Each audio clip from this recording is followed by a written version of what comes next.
ఇస్తూ ఉన్నాం. ఇంతవరకు ఈ దిన ఆరాధన క్రమంలో ప్రార్థన కీర్తనలతో దేవుని నామాన్ని మహింపరిచున్నాం.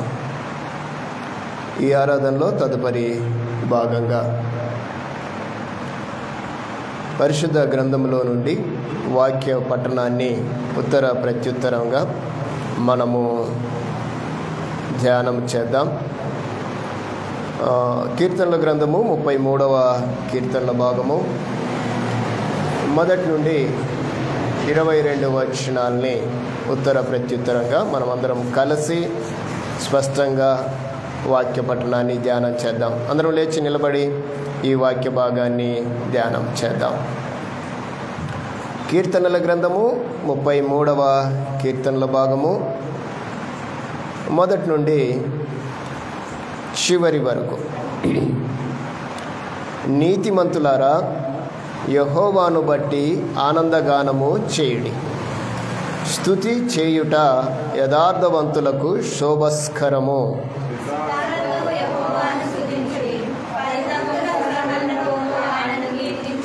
ఆయనను గూర్చి నూతన కీర్తన పాడుడి, ఉత్సాహధ్వనితో వింపుగా వాయించుడి.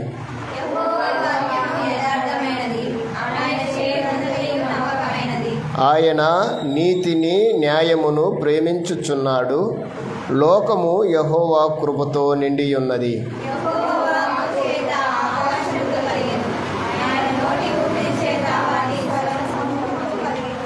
సముద్ర జలములను రాశిగా కూర్చువాడు ఆయనే, అగాధ జలములను కొట్లలో కూర్చువాడు ఆయనే.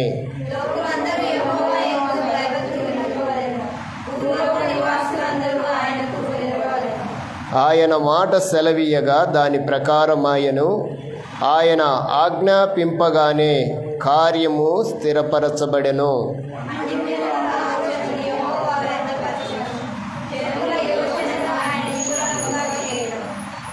యెహోవా ఆలోచన సదాకాలము నిలుచును.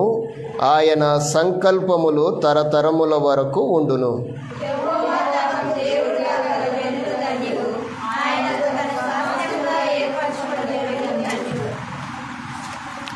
యెహోవా ఆకాశములో నుండి కనిపెట్టుచున్నాడు. ఆయన నరులందరినీ దృష్టించుచున్నాడు.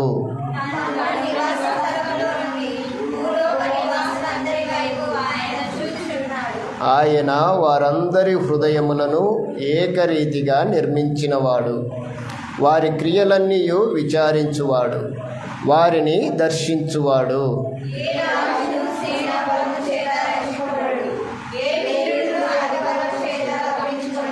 రక్షించుటకు గుర్రము అక్కరకు రాదు. అది దాని విశేష బలము చేత మనుషులను తప్పించజాలదు.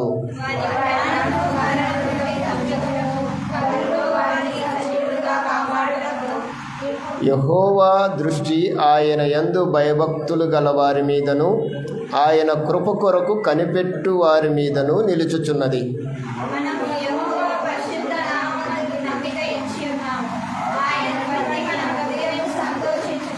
మన ప్రాణము యెహోవా కొరకు కనిపెట్టుకొనుచున్నది. ఆయనే మనకు సహాయమును మనకు కేడెమునై ఉన్నాడు. యెహోవా, మేము నీ కొరకు కనిపెట్టుచున్నాము. నీ కృప మా మీద నుండునుగాక. ఆమేన్. అందరం కూర్చుందాం. క్రిష్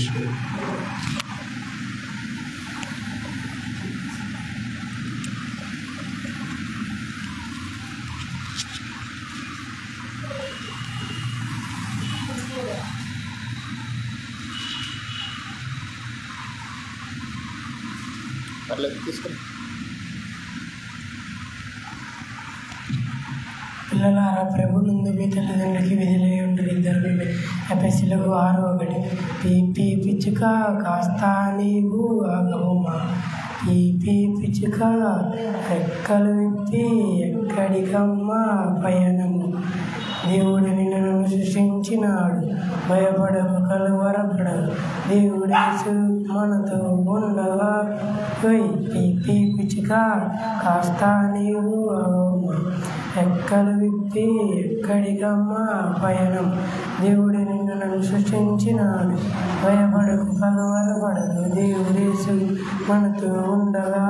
ఓయ్ పిచ్చి పిచ్చుక చిన్ని పిచ్చుక స్థానీవు ఆగు.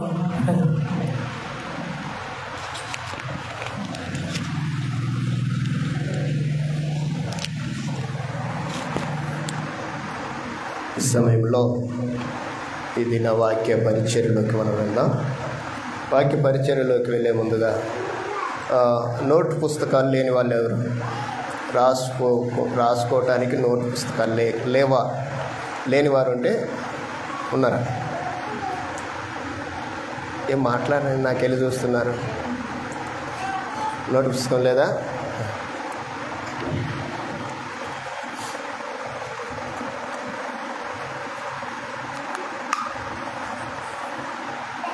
ఇంకా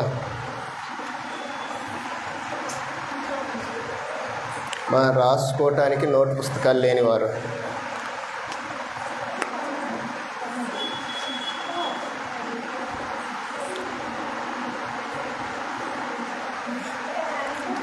ఇంకా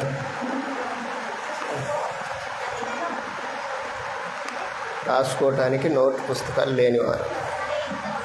ఇంట్లో కాదమ్మా, చర్చిలో ఉండాలి, నీతో ఉండాలి.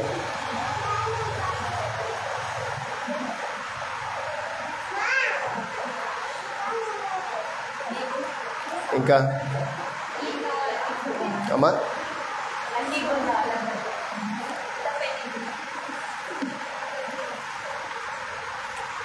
ఇదిగో మౌనిక, అప్పుడు వదిన నీకుందా?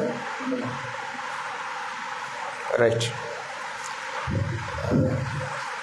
నేను ఎందుకు అలా చెప్తున్నానంటే, మీరు బైబిల్ చదివేటప్పుడు రాసుకోండి. ఒక పక్క నుంచి ఇక్కడ దేవుడు మన సేవకులు కానీ మేము ఏదైనా వాక్యం చెప్తున్నప్పుడు రాసుకున్నది మీకు ధ్యానం చేయడానికి బాగుంటుంది. పైగా సేవకులు చెప్పేటివి ఒకంత క్రమ పద్ధతిలో ఉంటాయి. వాటిని మీరు బైహార్ట్ చేయడానికి, మరలా మీరు ఎవరికైనా వాక్యం చెప్పడానికి కొంచెం అనుకూలంగా ఉంటాయి. కనుక మీరు ప్రతి ఒక్కరూ మీ పేర్లు రాసుకొని డేట్ వేసుకొని రాసుకోవడానికి ప్రయత్నించండి. ముందుగా ఇది నా వాక్య భాగాన్ని మన మధ్యలో పెద్దలు పౌలన్న గారు మనతో పంచుకుంటారు. అన్నగారిని ప్రత్యేకంగా ఆయన కేటాయించిన సీట్లో ఆయన కూర్చోవలసిందిగా ప్రార్థన చేస్తున్నాను. చిన్న ప్రార్థన చేసుకుందాం. కార్యక్రమంలో ముందుకు నడుద్దాం. ప్రార్థనతో ముందుకు నడుద్దాం. పరిశుద్ధుడైన తండ్రి, పరలోకమందున్న దేవా, మీకు స్తోత్రాలు. యేసుక్రీస్తు వారి యొక్క నామములో ఈ దిన ఆత్మీయతలో మేము ఈ విధంగా కొనసాగించబడుతూ ఉండగా మీ సన్నిధి మాతో ఉంచారయ్యా. ఈ సమయమందు ఇంతవరకు జరిగిన మీ కార్యాలను బట్టి నీకు స్తోత్రాలు. జరగనేయున్న మీ వాక్య పరిచర్య కొరకై నాయన మేము సిద్ధముగా ఉండగా మమ్ములను మీరు ఆత్మీయతలో బలపరచండి. నిలవబడుతున్న నీ దాసుని మీరు బలపరచండి నాయన. ఆయన నోటికి బోరగా మీరుండి మాకు కావలసిన ఆత్మీయమైన ఆహారాన్ని మాకు వడ్డించుమని, మీరు మహిమ పొందుకోమని ఘనత మహిమా ప్రభావాన్ని మీకు ఆరోపిస్తూ మమ్ములను మా ఈ కార్యక్రమాన్ని మీ చేతికి సమర్పించుకుంటూ యేసుక్రీస్తు నామములో ప్రార్థిస్తున్నాను తండ్రి, ఆమేన్. సమయాన్ని అన్నగారికి దయచేస్తుంది.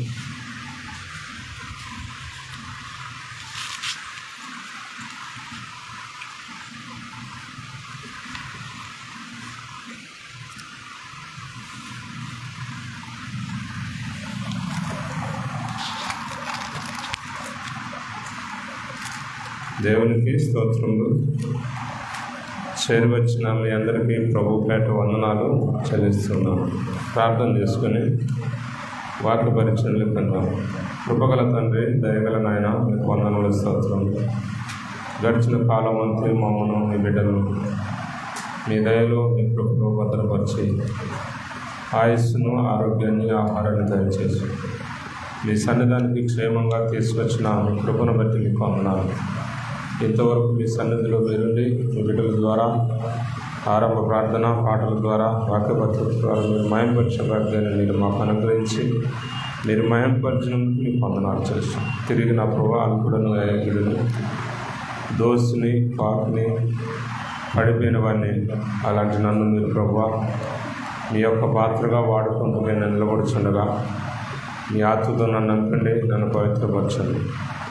ఏదైతే నా ప్రభువా మీరు సిద్ధపరిచారో మీ ఆలోచన, మీ ఉద్దేశాన్ని మీ వాక్కుల ద్వారా మీ బిడ్డకు మీరే ఉండి మాట్లాడమని, మీ పాత్రగా నన్ను వాడుకునమని, కూడికంతట్లో మీరు అధ్యక్షత వహించమని, మీ బిడ్డలకు వినయ చెవులు గ్రహణశాస్త్రం దయచేయండి.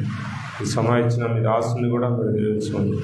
వాళ్ళు మీ చేతులకు అప్పగించుకుంటూ యేసు నామములో ప్రార్థించి అడుగుతున్నాం తండ్రి, ఆమేన్. దేవునికి మరొకసారి స్తోత్రం. బాగున్నారా అందరూ? బాగున్నారా? యుద్ధానికి సిద్ధమైన అందరూ? సిద్ధమే కదా? రెడీ అయితే ఒక క్వశ్చన్ మనం దేవుని ఎప్పుడు మనం మర్చిపోతాం ఏమా? ఎలాంటి పరిస్థితుల్లో దేవుని మర్చిపోతాము, ఎలాంటి పరిస్థితుల్లో దేవుడు మనకు గుర్తుకొస్తాడు? రెండు కదమ్మా. ఒకటి ఆపోజిట్ ఖచ్చితంగా ఉండాలి, క్వశ్చన్ ఉండాలా, ఆన్సర్ ఉండాలా. ఒకటి క్వశ్చన్లే ఉంటే ఆన్సర్ లేకపోతే ఏమైపోతారు ఏమ్మా? ఫెయిల్ అయిపోతాం కదా. క్వశ్చన్ మార్కులే మళ్ళీ వెనక్కి ఇచ్చినాం అనుకో అక్కడికి బోర్డు ఏం చేస్తుంది? గుడ్డి సున్న చుట్టి మళ్ళీ రిటర్ను పంపిస్తుంది. అప్పుడేమైపోతుంది? లిస్టులో మన పేరు ఉండదు. మనం ఎంత ఎదుగులైనా మన పేరు గాయపోయి ఉంటుంది.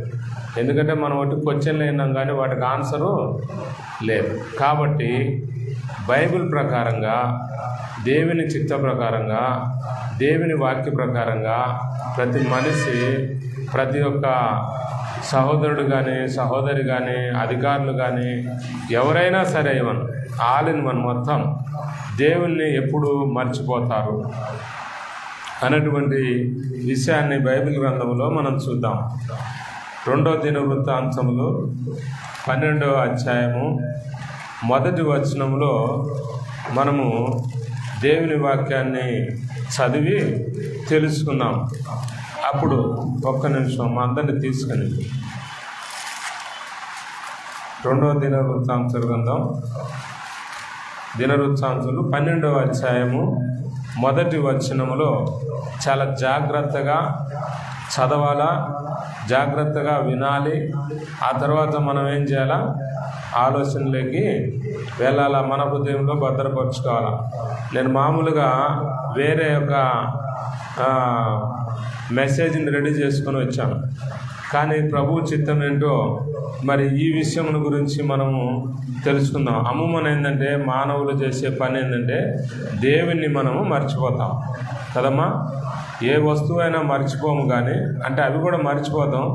కానీ ముఖ్యమైన పని ఏంటంటే అవి మర్చిపోయినా పర్వాలేదు, కానీ దేవుణ్ణి మర్చిపోతే మనకు వచ్చేటువంటి పరిస్థితిని కూడా ఉంటుంది. ఈ వస్తువులు మర్చిపోయినా మళ్ళీ మనం వాటిని సరి చేసుకోవచ్చు, కానీ దేవుణ్ణి మర్చిపోతే వచ్చేటువంటి ప్రతిఫలం, అనర్థాలు ఏం జరుగుతాయో, లాభాలు ఏం జరుగుతాయో తెలుసుకుందాం. చదవమ్మా. రెహబాము రాజ్యము స్థిరపడి తాను బలపరచబడిన తరువాత అతడును ఇశ్రాయేలీయులందరూ యెహోవా ధర్మశాస్త్రమును విసర్జించి వారు యెహోవా ఎడల ద్రోహము చేసినందున రాజైన రెహబాము యొక్క 5వ సంవత్సరమందు ఐగుప్తు రాజైన షీషాకు 1200 రథములతోనూ 60,000 గుర్రపు రౌతులతోనూ యెరూషలేము మీదికి వచ్చిన దేవునికి స్తోత్రం. ఆడకు ఆపుదామమ్మా. ఎప్పుడు దేవుని మర్చిపోతాం? దేవుణ్ణి మర్చిపోవడానికి కారణం, ఎన్ని కారణాలు దేవుడు అక్కడ బైబిల్ గ్రంథంలో రాయబడింది. ఎన్ని రాయబడ్డాది ఏమ్మా? ఇప్పుడు మనం చదివినే కదా. ఒకటి, రాజ్యము స్థిరపడిన తర్వాత కదమ్మా, తర్వాత బలం చేకూర్చిన తర్వాత. 2 విషయాల్లో ఈ 2 మన జీవితంలోకి వస్తే ఇప్పుడు మనం ఏం చేస్తాం? ఫస్ట్ మనం చదువుతాం, మంచి మార్కులు రావాలంటాం. తర్వాత ఏం కోరుకుంటాం? మంచి మార్కులు దేవుడిచ్చాడు. దేవుడిచ్చిన తర్వాత మళ్ళీ మనకు ఏముంటుంది కోరిక? నాకు ఉద్యోగము రావాలి. ఉద్యోగం ఇచ్చాడు దేవుడు. అప్పుడు వరకు మనం దేవుణ్ణి ఏం చేస్తున్నాం? చదువుకున్నంత వరకు మంచి మార్కుల కోసం దేవుణ్ణి మనము మర్చిపోలేదు. దేవుణ్ణి వెంబడిస్తూ ఉన్నాము, దేవుని గుడికి వెళ్తూ ఉన్నాము, దేవుణ్ణి ఆరాధిస్తూ ఉన్నాము, దేవునితో మాట్లాడుతూ ఉన్నాము, దేవుణ్ణి బ్రతిమాలుకుంటూ ఉన్నాం. ఎందుకంటే మన అవసరం, మన అక్కర, మన కొరత. మనం బ్రతకాలంటే అప్పుడు దేవుడు కావాల్సి వచ్చింది. దేవునితో మనం వెంట నడుస్తూ ఉన్నాం. దేవుడు మార్కులు ఇచ్చాడు, మంచి విద్య ఇచ్చాడు, మంచి జ్ఞానం ఇచ్చాడు. నువ్వు ఏది అడిగితే అది నీకు అనుగ్రహించాడు. అమ్మ వినాలమ్మా, ఇక్కడ మళ్ళీ నేను అడిగినప్పుడు చెప్పకపోతే నేను అడుగుతాను ఖచ్చితంగా. ఏమో నాకు అలవాటు, ఏమైందమ్మా? నాకు ఒక అలవాటు, ముందు బ్రీఫింగ్ చేయడం, తర్వాత డీబ్రీఫింగ్, ముందు చెప్పడం, తర్వాత మళ్ళీ ఏం చేయాలా, మీరు ఏమేమి దాన్ని కవర్ చేసిండ్రు చేయలేదని ఒకవేళ ఆ లోట్లన్నీ మళ్ళీ సరి చేయడం. ఇలా చేయకూడదు, ఇలా చేయాలి, నేనేం చెప్పినాను, అవన్నీ మీరు జాగ్రత్తగా ఉండాలి. ఇక్కడ మనం దేవుని విషయానికి వస్తే దేవుని వాక్యం ఏం చెబుతుందంటే, మనుషులు ఎప్పుడు దేవుణ్ణి మర్చిపోతారు. సృష్టికర్తను, మన పోలికను, మన స్వరూపాన్ని, ఆయన స్వరూపాన్ని మనకు దయచేసి ఆయన మనల్ని సజీవ లెక్కలో ఉంచి ఆయన మనకు ఒక గుర్తింపు ఇచ్చాడు. అలాంటి దేవుణ్ణి మనం ఏ స్థితిలో, ఏ పరిస్థితుల్లో, ఎలాంటి కాలాల్లో మనం మర్చిపోతాము అంటే, ఎలాంటి స్థితిగతులు వచ్చినాక మర్చిపోతాం అంటే క్లియర్గా రెండు మాటలు చెప్పాడు. ఒకటి, రాజ్యము స్థిరపడడం, అంటే కుటుంబాన్ని స్థిరపరిచాడు దేవుడు. కుటుంబానికి ఒక గుర్తింపు ఇచ్చాడు, కుటుంబానికి ఒక ఉన్నతమైన స్థితిలోకి తీసుకొచ్చాడు. ఆ తర్వాత బలపరచబడింది, బలాఢ్యుడైపోయాడు, బాగా వృద్ధి చెందాడు, ఫలించాడు, ఇక ఏ కొరతలు లేవు. అలాంటి పరిస్థితిలో మానవుడు ఎవరిని కోల్పోతున్నాడు? ఆ ఇచ్చినటువంటి ఆయన మర్చిపోతున్నారు. ఎవరైతే స్థిరపరిచారో, ఎవరైతే బలపరిచారో, ఎవరైతే ఒక గుర్తింపు ఇచ్చాడో, ఎవరైతే ఒక ఉన్నతమైన స్థితికి తీసుకొచ్చాడో, అప్పుడు మనం ఏం చేస్తాము అంటే, దీనికి అర్థం ఏంటంటే, మనం స్థిరపడకపోతే, మనకు బలం లేకపోతే, మనకు ఎప్పుడు శ్రమలు ఉంటే, ఎప్పుడు అనారోగ్య పరిస్థితులు ఉంటే, ఎప్పుడు ఆర్థిక ఇబ్బందులు ఉంటే మనం దేవుణ్ణి మర్చిపోం. అది దానికి ఆపోజిట్. ఇప్పుడు మనం ఏం చేస్తామంటే, దేవుడు మనల్ని ఆ స్థితిలో ఉంచకుండా, ధనవంతుడైన దేవుడు మనమును ధనవంతులు చేయటం కొరకు ఈ లోకానికి దరిద్రుడుగా వచ్చాడు. మన స్థితిని చూశాడు, మన గతిని చూశాడు, మన యొక్క పడిపోయిన స్థితిని చూశాడు. ఆయన లేవలెత్తాలని, బలపరచాలని, స్థిరపరచాలని, సిద్ధపరచాలని ప్రభు ఈ లోకానికి వస్తే మనం ఆయన్ను మర్చిపోయాం. 2 కారణాలు. అంతేకాకుండా ఆయనకు మనం ఏం చేశాం? మనకు ఆయన స్థిరపరచుండు, బలపరచుండు. మనము ఆయన కృతజ్ఞతగా ఏమిచ్చాం? మనకు ఎవరన్నా ఏదన్నా ఇస్తే మనం మళ్ళీ తిరిగి ఇవ్వాలి కదా. ఇవ్వాలన్నా లేదమ్మా? ఒకవేళ 100 రూపాయలు ఇస్తే మనం 90 రూపాయలైనా, 50 రూపాయలన్నా ఎంతో కొంత మనము కృతజ్ఞత ఇవ్వాలా కదమ్మా. తర్వాత మనం ఆయనకు ఏం చేశాం చూడండి, 2వ వచనం. యెహోవా ధర్మశాస్త్రమును విసర్జించారు. అప్పుడేమో బాగా యెహోవా ధర్మశాస్త్రమును ఆనందిస్తూ ఉన్నారు. ఆనందం వెతుకుతూ ఉండేది. దేవుడు ఎక్కడైనా చెప్పాడో నేను ఫలించాలంటే నాకు మార్గం ఏంది? ఒక బుక్ మనకిస్తే ఆ వచ్చిన క్వశ్చన్ మార్క్ కోసం మనం అంతా బుక్ అంతా తిరిగేస్తాం. ఎక్కడ ఉంది దీనికి ఆన్సర్ రాస్తాం, వెతుకుతాం, శ్రమ పడతాం, కష్టపడతాం, టైం అంతా తీసుకుంటాం. అన్నీ తీసుకున్న తర్వాత అలా జరుగుతుంది. ఇప్పుడు మనం ఏం చేసామంటే స్థిరపడ్డాం, బలపరచబడ్డాం, మనకు ఏ బాధలు లేవు. ఇప్పుడు మనం ఏం చేసాము? దేని ద్వారా అయితే మనము స్థిరపడ్డామో, దేని ద్వారా అయితే మనం బలపరచబడ్డామో, దేని నీడలైతే మనం ఉంటున్నామో దాన్ని ఏం చేసాం? మనం ప్రక్కకు విసర్జించడం అంటే ప్రక్కకు తోసేయడం. ఏమ్మా విసర్జించడం అంటే ఏంది? తీసి పక్కన పెట్టడం. అప్పటి వరకు మనకు అవసరత ఉన్నది, ఈ కొరతలు ఉన్నంత తోడు మనకు అవసరత ఉన్నది. ఇప్పుడు అవసరం తీరిపోయేకి ఏం చేసాం? మనం ఏదైతే అవసరం తీర్చారో, ఏదైతే నీడనిచ్చారో, ఎవరైతే మనకు గుర్తింపు ఇచ్చారో, ఎవరైతే మనకు ఆహారాన్ని ఇచ్చారో, మన ఆయుష్ని ఇచ్చాడో, మనకు ఆరోగ్యాన్ని ఇచ్చాడో, మన కుటుంబాన్ని 10 మందిలో తీసుకొచ్చాడో, ఆ తర్వాత ఆయన్ను మనం పక్కన పెట్టాం, విసర్జించాం. అంతేకాకుండా ఇంకొక మాట కూడా అంటుంది, వారు యెహోవా ఎడల ద్రోహము చేసి, అంటే నమ్మక ద్రోహం. ఇది మన నైజం. నమ్మక ద్రోహం అంటే ఇక ఆయన్ని మర్చిపోవడమే. ఆయన ఆరాధించేది లేదు, ఆయన ప్రార్థించేది లేదు, ఆయన గణపరిచేది లేదు, ఆయన ధర్మశాస్త్రాన్ని ధ్యానించేది లేదు. ఎందుకంటే మనకు స్వేచ్ఛ, స్వతంత్రం అన్నీ వచ్చినాయి. ఇక మనకు ఆస్తి వచ్చింది, ఉద్యోగం ఉంది, నెల నెల జీతం వస్తుంది, అన్నీ ఉన్నాయి, ఏ కొరత లేదు. ఇప్పుడు మనకు దేవుడు అవసరం లేదు. ఎలా వచ్చిందమ్మా నీకు ఈ ఉద్యోగం అంటే, ఆనాడు నీ పరిస్థితి ఏందమ్మా, నువ్వు రోజు మందిరానికి పోతున్నావు, రోజు ప్రార్థన చేస్తున్నావు, అయ్యా ఏందయ్యా నీ పరిస్థితి, ఇప్పుడు ప్రార్థనకే పోవడం లేదంటే టైం లేదు. ఇప్పుడు ఏందంటారు దీన్ని? ద్రోహము చేయడం. 2 విషయాలు దేవుడు ఇచ్చాడు మనకు, 2 దీవెనలు ఇచ్చాడు, 2 ఆశీర్వాదాలు ఇచ్చాడు. ఏమిచ్చాడు? ఒకటి మనల్ని స్థిరపరిచాడు, రెండోది బలపరిచాడు. ఆదికాండంలోనే 1:28 చెప్పాడు, దేవుడు మానవులను ఈ విధముగా నరులను ఆశీర్వదించెను, మీరు ఫలించి అభివృద్ధి పొంది బలపరచబడి విస్తరించబడి భూలోకాన్ని. అదే ఇక్కడ జరిగింది. స్థిరపరిచాడు, బలపరిచాడు. ఇక మనకు ఎవరు అవసరం లేదు, మనకంటే గొప్పవారు ఎవరు లేరు. అందుకని మనం కూడా దానికి ప్రతిఫలంగా ఆయన ఇంకా బలంగా విశ్వాసంతో ఉండేది పోగొట్టి మనం ఏం చేశాము? ఆయనకు ద్రోహం చేశాం, ఆయన విడిచిపెట్టాం, సిలువకు ఆయన ఎక్కించాం. అలానే మనం చూస్తే లూకా సువార్త 12వ అధ్యాయము 16వ వచనంలో చూడండి. మీరు చేస్తే సరే, మీరు చేసిండ్రు, దాని ప్రతిఫలంగా చూడండి ఇక్కడ ఎట్టుందో. లూకా సువార్త 12వ అధ్యాయము 16వ వచనంలో ఇక్కడ ఒక ఆయన అంటున్నాడు, ఏమ్మా?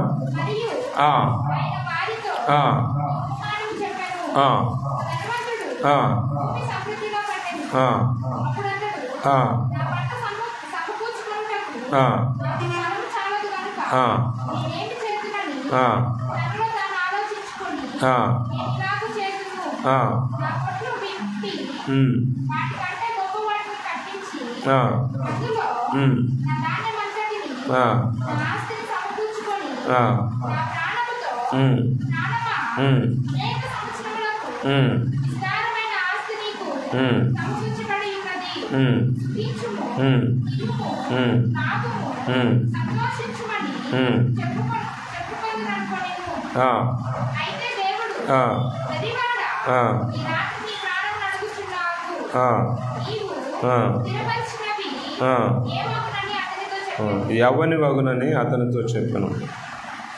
ఏ మగునండి? ఎవరిని మగునమ్మా? చూడ, జాగ్రత్తగా చూడ.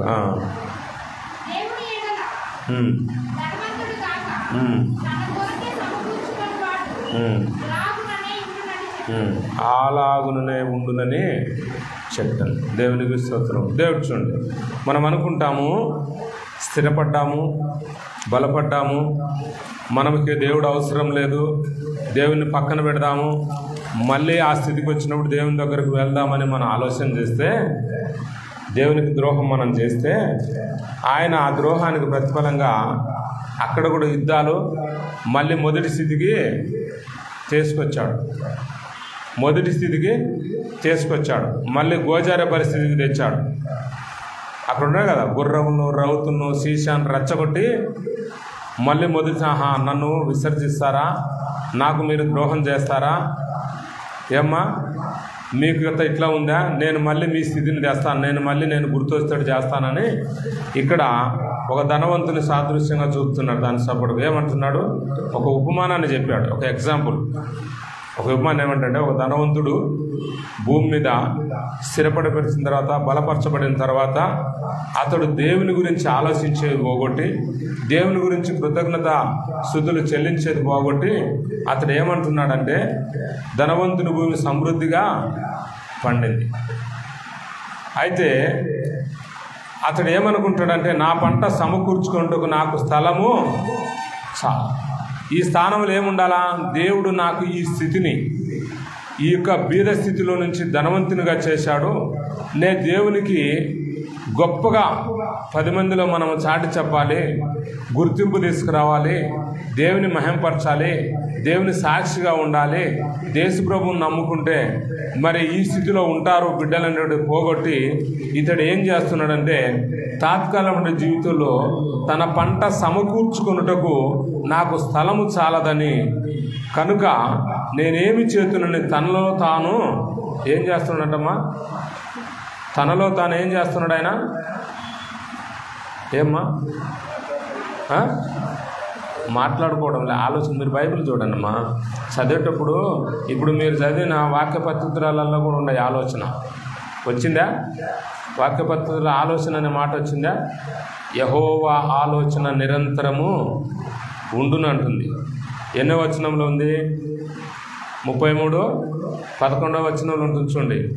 యెహోవా ఆలోచన నిరంతరము ఉండును అని చూడండి. మీరు ఇవన్నీ గుర్తుపెట్టుకోవాలి తల్లి. గుర్తుపెట్టుకోకపోతే మనం వచ్చిన దానికి కొంతైనా నేర్చుకొని వెళ్ళాల. ఇప్పుడు ఈ ఆలోచన చాలా సదాకాలముండును, నిరంతరముండును, సదాకాలముండును. ఆయన ఆలోచన మన ఆలోచనలో క్షణమాత్రం అయిపోతుంది. అందుకని ఇతను ఏం చేస్తున్నాడంటే ఆ పంటను ఎలా సమకూర్చుకోనికి స్థలము చాలదని ఆలోచిస్తున్నాడు. ఈ ఆస్తి చాలదు, ఈ జీతం సరిపోదు, ఇంకా ఇదంతా కూడా నేను ఎక్కడ దాచిపెట్టాలంటున్నాడు. అయితే దేవుని యొక్క ఆలోచన ప్రకారం కాదు, ఇది నరుని ఆలోచన. సామెతలు 16 మొదటి వచనంలో చెబుతుంది వాక్యము, జ్ఞాని అయిన సొలొమోను హృదయాలోచనలు మనిషిని వశం. సామెతలు 16:1 హృదయాలోచనలు మనిషిని వశము, అయితే చక్కని ప్రత్యుత్తరము ఇచ్చుటకు యెహోవానే కలుగును. చక్కని ప్రత్యుత్తరం ఇస్తున్నాడు ఇక్కడ ధనవంతుడికి. ఇతని ఆలోచన ఏమో ఇక్కడ కొట్ల గురించి ఆలోచిస్తున్నాడు. దేవుని ఆలోచన చూడండి ఎలా ఉంటుందో. నేను ఎలాగూ చేతును, నా కొట్లు విప్పి వాటికంటే గొప్ప వాటిని కట్టించి అందులో నా ధాన్యమంతటిని నా ఆస్తిని సమకూర్చుకొని నా ప్రాణముతో, ప్రాణమా ఏమనాలా? దావీదు రాజు అంటున్నాడు, ఏమంటున్నాడు 103వ కీర్తనలో, నా ప్రాణమా యెహోవాను సన్నుతించుము, నా అంతరమున్న సమస్తమా ఆయన పరిశుద్ధ నామమును సన్నుతించుము అంటున్నాడు. ఈయనేమంటున్నాడు? నా ప్రాణమా తినుము త్రాగము, ఎందుకంటే నీకు అనేక సంవత్సరములు, ఇది స్థిరమైనది కాదు. ఇప్పుడు నీటి మీద చేలిన బుడగవాలంటాయి. ఇప్పుడు ఇంకాసేపటికి ఈ నిమిషంలో కూడా మనం గ్యారంటీ ఇవ్వలేం మానవుని జీవితం. అయితే ఈయన అనుకుంటున్నాడు దేవుడు చక్కని ప్రత్యుత్తరం ఇచ్చే దేవుడు. ఈయన ఆలోచనేమో నా ప్రాణమా యెహోవాను సన్నుతించమని బైబిల్ చెబుతూ ఉంటే ఈయనేమంటున్నాడంటే దానికి విరుద్ధంగా నా ప్రాణమా నీకు అనేక సంవత్సరములకు విస్తారమైన ఆహారము ఆస్తి నీకు సమకూర్చబడి, విస్తారం దానికి హద్దులు లేవు, లిమిట్ అన్నది లేకుండా సంపాదించాడంట. అది ఆయన ఆలోచన, అతని యొక్క అభిప్రాయం. అలా మనం కూడా ఉండొచ్చు, మనము కూడా అక్కడే ధనవంతుడి కంటే మించి కూడా ఉండొచ్చు.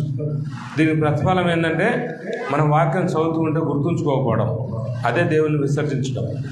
మనం ప్రార్థన చేస్తున్నా, వాక్యం చదువుతున్నా, మనకు వాక్యాలు గుర్తు లేకపోతే మనం దేవుణ్ణి తాత్కాలికమైన ఆలోచనలో ఉన్నట్టే. మన పోయిన వారం చెప్పాను, ఎస్ఐ 49:80-39 అనేసరికి నేను కూడా ఎట్లా తప్పు అయిపోయిందని అన్ని పేపర్లు ఎత్తుకున్నాను, నేనే కోల్పోయాను. ఏమ్మా మామూలుగా మిస్టేక్ జరగకుండాల్సింది 49:39 అనేసరికి అక్కడెక్కడో వెళ్ళిపోయినాం, మనం అక్కడనే వెతుకుతున్నాం. అలా రెగ్యులర్గా చదివే వాళ్ళకి ఏంటంటే ఆ వచనాలు అన్నది గుర్తుకుంటాయి. ఒకరు తప్పిపోయినా ఇంకొకరు మార్గంలోకి తెస్తారు, అదే క్రమం. అప్పుడే తెలుస్తుంది మా బైబిల్ చదువుతుంది, దేవుని జీవగ్రంథాన్ని చదువుతుంది. ఎవరైతే ఆ మార్గములు ఉంటారో దేవుడి వారి యొక్క హృదయాన్ని తడతాడు. వారి కనుదృష్టి అక్కడుంది. దేవుడి కనుదృష్టి ఎక్కడుందంట? దేవుడి కనుదృష్టి ఎక్కడుందంట? ఏమ్మా చెప్పాలా, భయపడాల్సిన పని లేదు. ఇప్పుడు చదివినాం కదా మనం, వాక్య పద్ధతులు ఉంది. యెహోవా కనుదృష్టి లోకమంతా సంచారము చేస్తుంది. యెహోవా కనుదృష్టి నరులందరి మీద ఉంది. 2 సార్లు వచ్చాయి చూడండి. ఆడ నేను చదివిన 33వ కీర్తనలో 2 సార్లు యెహోవా కనుదృష్టి అనేది విషయం ఉంది చూడండి. మీరు మర్చిపోకూడదు. అక్కడ చూడండి, 1 19వ వచనంలో ఉందేమో, 2 13వ వచనంలో ఉందేమో, మీరు గుర్తుపెట్టుకోవాలా. ఉందేమా? 13వ వచనమా 14వ వచనంలో చూడండి, ఉంటుంది అనే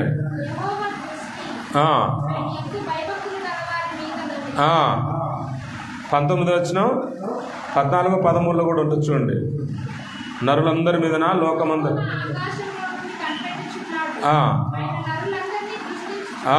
నరులందరినీ దృష్టి ఉంచుతున్నాడు. ఇప్పుడు మనందరినీ కూడా చూస్తూనే ఉన్నాడు ఆయన. ఇప్పుడు లోకం అంటే మనందరం కూడా ఈ లోకంలో ఉన్నాము. ఆయన కనుదృష్టి చూస్తూనే ఉంది.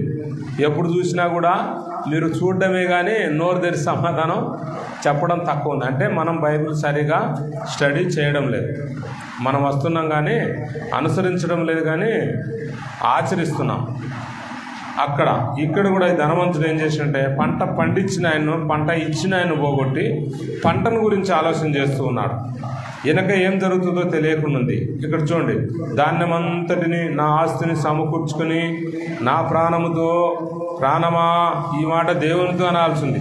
దావీదు రాజు అంటున్నాడు దేవునితో, నా ప్రాణమా యెహోవాను సన్నుతించుము, నా అంతరమున్న సమస్తమా ఆయన పరిశుద్ధ నామమును సన్నుతించుము. ఎందుకంటే ఆయన చేసిన ఉపకారములు, మహోపకారములు, గొప్ప కార్యములను దేనిని మరవద్దు. ఎందుకంటే మన పాపముల విషయాన మన ప్రతీకారము చేయలేదు, మన దోషుల విషయమైన మన ప్రతిఫలము ఇయ్యలేదు.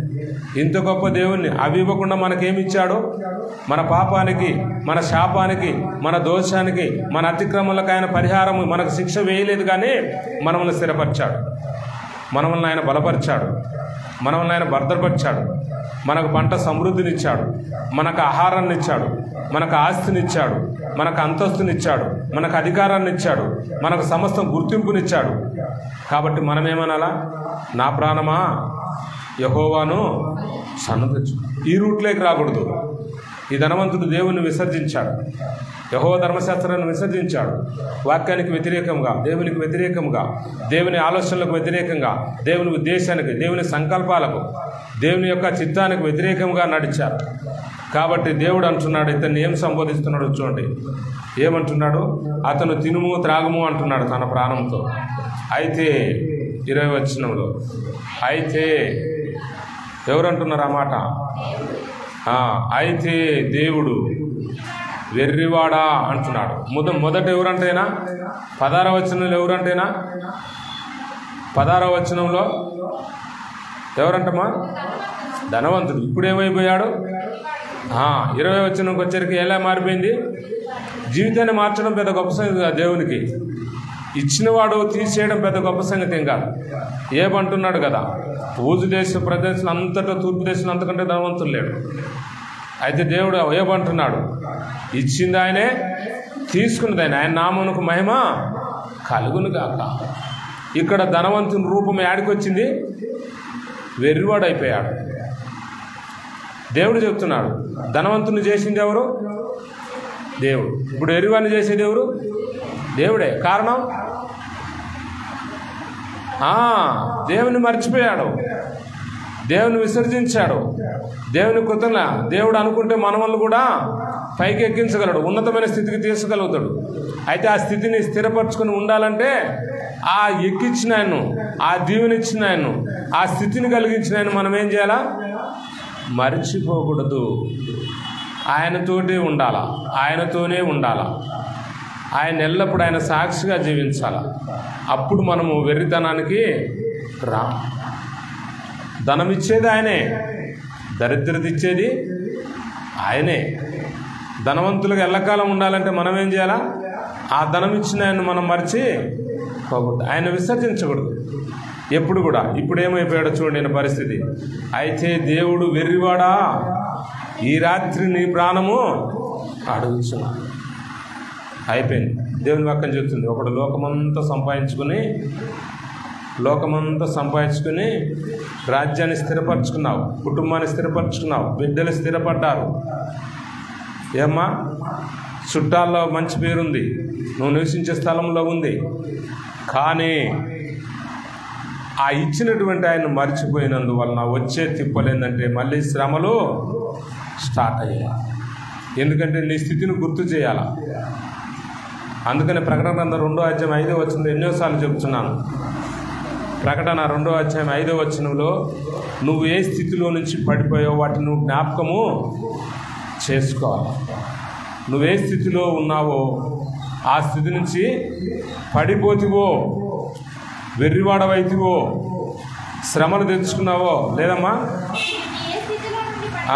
నువ్వే స్థితిలో నుండి పడితివో అది జ్ఞాపకము చేసుకుని మారు మనసు పొంది ఆ మొదటి క్రియలను చేయము. అట్లు చేసి నువ్వు మారు మనసు పొందితేనే సరే, లేని ఎడల నేను నీ యొద్దకు వచ్చి నీ దీపస్తంభమును దాని చోట నుండి తీసివేస్తాడు. ఏం చేయమన్నాడు ఆయన? ఏం చేయమన్నాడమ్మా?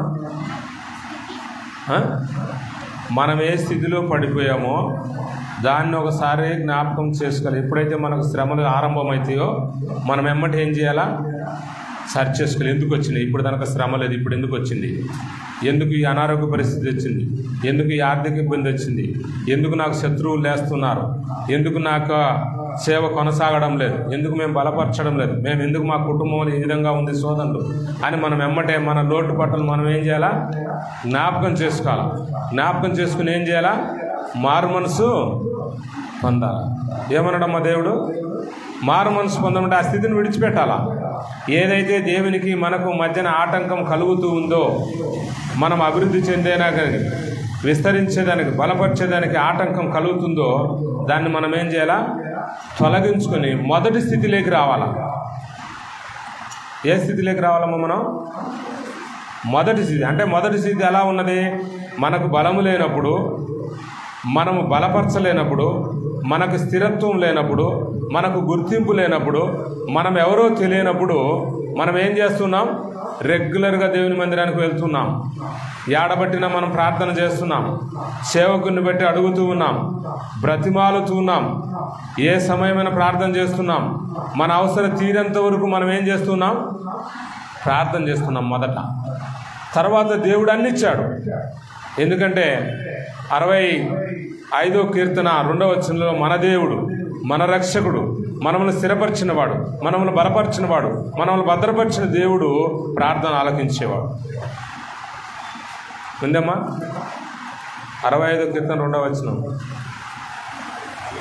లేదా?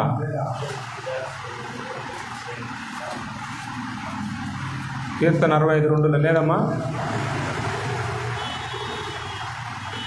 ఉందే లేదమ్మా? తప్పని చెప్పి లేదా? 62 చూడు.